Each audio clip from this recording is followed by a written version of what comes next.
Apa mungkin kau seorang penculik, Tuan? Aku hanya orang miskin yang tidak punya apa-apa. Jangan membuang tenaga untuk menculik anak sepertiku. Tidak, salah Jupiter. Maksudku, aku tidak berniat menculikmu. Dan iya, aku sedikit mengenalmu. Aku pernah menjengukmu di kamar yang lama. Tapi aku hanya berdiri di luar. Maksudku, aku menemani Valerie menjengukmu. Sejenak, Nikki tampak sedang berpikir. Dia mengingat kedatangan Valerie hanya satu kali dan itu pun hanya sendiri. Dan yang Nikki ingat kedatangan kakaknya adalah untuk mengantarkan uang biaya pengobatan Nikki, juga bercerita tentang keluarga kaya raya yang mencari tempatnya menyamar. Apakah kakaknya berbohong? Dia katakan pergi menyamar ke rumah orang kaya, tetapi ternyata justru hidup mewah sebagai istri atau simpanan laki-laki kaya. Pastilah laki-laki ini memberikan Valerie kehidupan yang enak. Lalu kakaknya pun menanggung perabatannya Nikki. Valerie lupa bahwa hubungan kekeluargaanlah yang lebih dia butuhkan. Nikki mendengus dan berkata dengan cemooh, "Jadi kaulah laki-laki yang menjadi penanggung hidup kakakku. Untuk apa kau datang menjengukku? Pergilah, pulang dan katakan pada Valerie, uangnya sudah diterima oleh pihak rumah sakit. Aku sudah pindah ke ruangan yang sangat nyaman dan bilang juga aku sangat senang. Semoga dia bahagia dengan keluarga barunya." Mendengar itu, Jupiter yakin ada yang tidak beres di sini. Dia mendekat ke tempat tidur Nikki. "Apa maksudmu, Valerie? Kapan dia mengirimkan uang perabatanmu? Selain beberapa bulan yang lalu." "Kemarin siang, dia mengirimkan uang yang sangat banyak pada dokterku dan berpesan menitipkan aku kepadanya. Kakakku yang sudah kaya itu tidak membutuhkan adiknya lagi. Hebat ya. Tampaknya kau membuatnya sangat berbahagia." Bagaikan dikejutkan oleh petir yang menggelegar, Jupiter tidak bisa mempercayai pendengarannya. Valerie mengirimkan uang, dan itu baru terjadi siang kemarin. Dari mana Valerie mendapatkan uang yang sangat banyak? Bagaimana gadis itu bisa mengirimkan uang, sementara menemuinya tidak? Di mana Valerie dan apa sebenarnya yang terjadi di balik kehilangannya?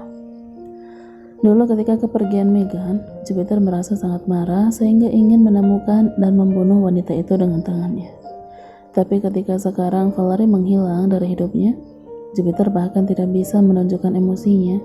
Dia hanya seperti mayat hidup saat kembali dari rumah sakit khusus kanker dan berdiam diri seperti orang gila. Berhari-hari bahkan Jupiter tidak ingat untuk membersihkan tubuh yang semakin lelah.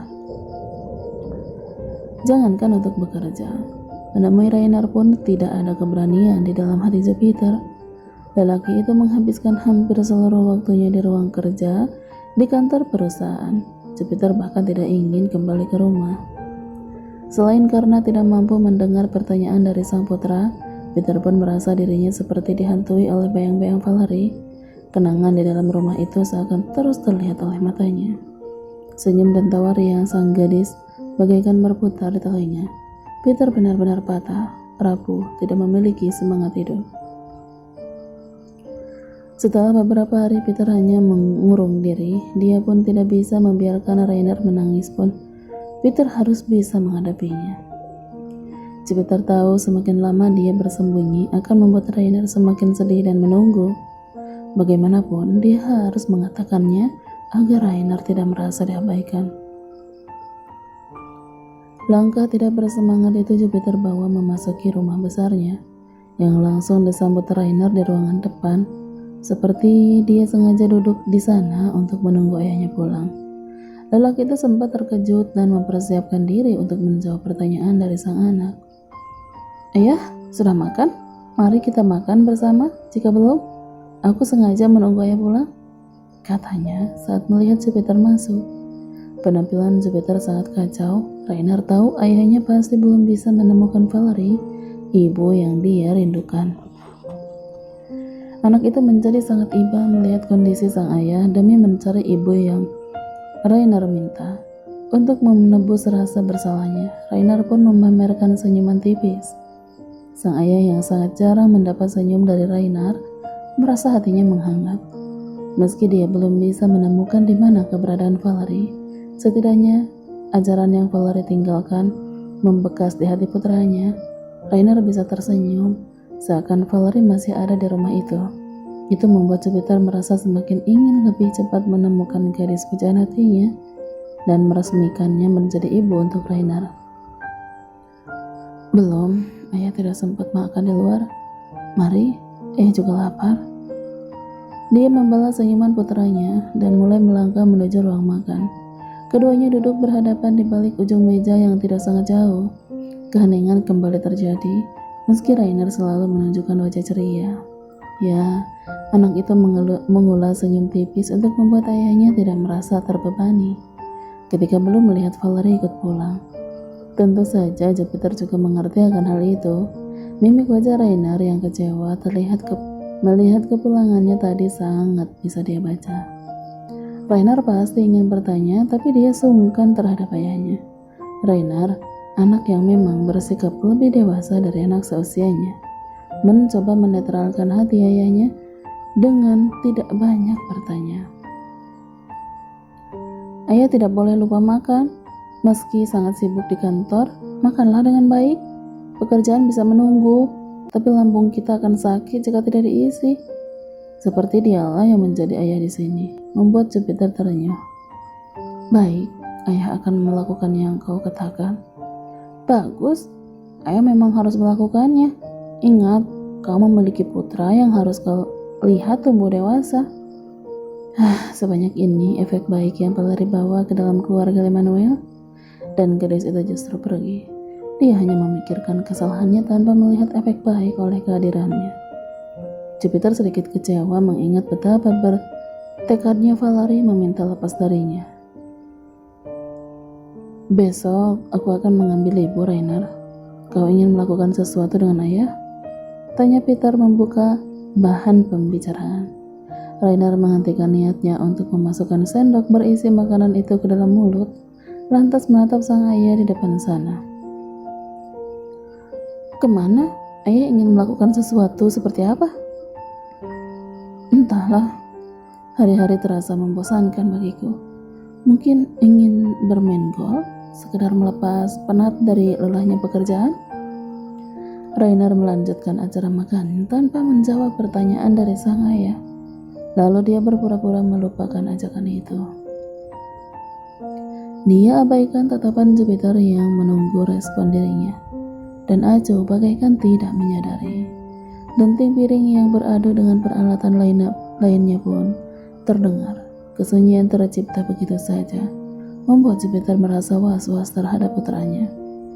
Dia berpikir mungkin sudah membuat Rainer merasa tidak nyaman, atau sesuatu kalimat yang terucap dari mulutnya membuat anak itu tersinggung.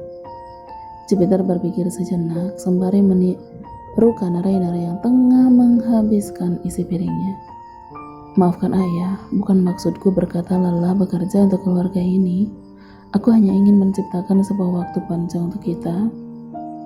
Peter pun berkata setelah meminum air terakhirnya. Rainer, aku tahu aku adalah ayah yang tidak sempurna. Sejak kecil, kau lebih banyak menghabiskan harimu dengan para pelayan dan pengasuh. Aku terlalu sibuk bekerja, sampai mengabaikan keinginan anakku. Hening, Rainer justru memilih menenggak lagi air di dalam gelasnya, daripada menjawab perkataan dari sang ayah. Apakah mungkin Rainer kembali kesal? Maksudku, mari kita buat hari berbeda. Aku ingin membayar hari-hari yang dulu terbuang. Ayah tidak ingin menemukan ibu?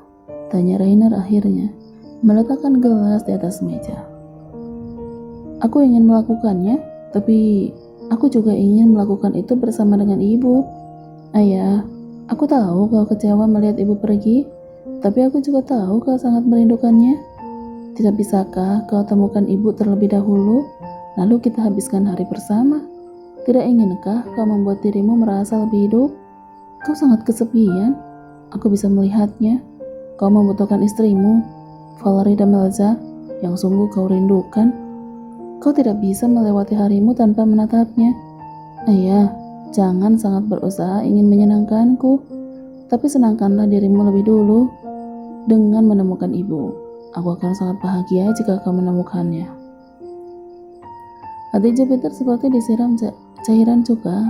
Itu pedih, membuatnya meraung, termenung, tidak bisa berkata-kata. Sebenarnya, aku tahu ayah tidak mencarinya beberapa hari ini. Sebab itu kau tidak pulang ke rumah, betul? Kata Rainer lagi, membuat Jupiter semakin tidak mampu berkata-kata. Anak itu tahu. Jika kau mencarinya, sudah pasti kau akan kembali menceritakannya kepadaku. Tapi karena kau tidak mencarinya, kau tidak berani kembali karena tidak mampu menjawab pertanyaanku. Seperti Rainer adalah sebuah box yang menyimpan ribuan kejutan, anak itu kini berdiri dan berjalan ke sebelahnya. Rainer menyentuh tangan sang ayah dan mulai dia bicara. Ayah, ibu memang pergi meninggalkan kita, tapi semua ini karena kesalahan putramu. Ketika ibu tidak memberi kabar, tolong jangan kecewa padanya. Temukanlah ibu, bersemangatlah mencarinya seperti hari-hari yang lalu. Kau tidak mungkin bisa mengabaikan hatimu lebih lama lagi dan menjadi orang yang egois. Aku yakin ibu juga pasti sangat berharap kau menemukannya. Benarkah Jupiter yang menjadi ayah di sini? Kenapa setiap ucapan Rainer sangat menauk perasaannya? Jupiter menjadi menyesal setelah memilih kecewa beberapa hari. Jupiter menjadi sedih karena dia patah semangat mencari Valerie oleh ucapan Nikki beberapa hari yang lalu. Tapi kemudian ketika Jupiter mengingat Nikki, dia pun teringat akan sesuatu. Jupiter berdiri cepat dan langsung berlari meninggalkan meja makan sembari berteriak pada Rainer. Rainer, tunggulah di rumah sebentar. Ayah akan membawa ibu dalam 1 jam ke depan. Ayah sudah menemukan ibumu. Ayah kini tahu pasti di mana Valerie dan Melza. Di mana Valerie? Tanya Jupiter begitu mendorong pintu kamar kakeknya. Di sana, di atas ranjang tidur itu, kakek Paul tengah diperiksa seorang perawat. Tampaknya dia kurang sehat, terlihat dari wajah yang pucat dari biasanya.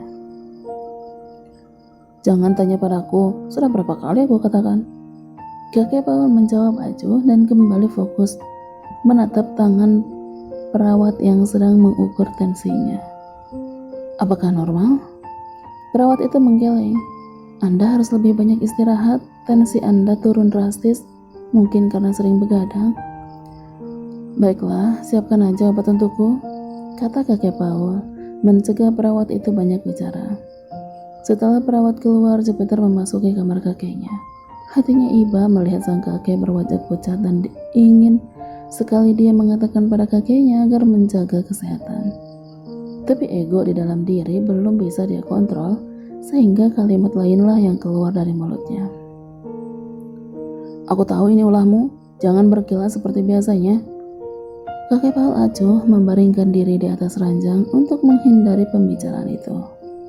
Namun sikap itu justru memacu kemarahan Jupiter, sehingga tak bisa dia tahan untuk tidak membantah kakeknya. Jupiter merasa kakek Paul sudah sangat keterlaluan. Kau membungkam semua orang di rumahku, betul?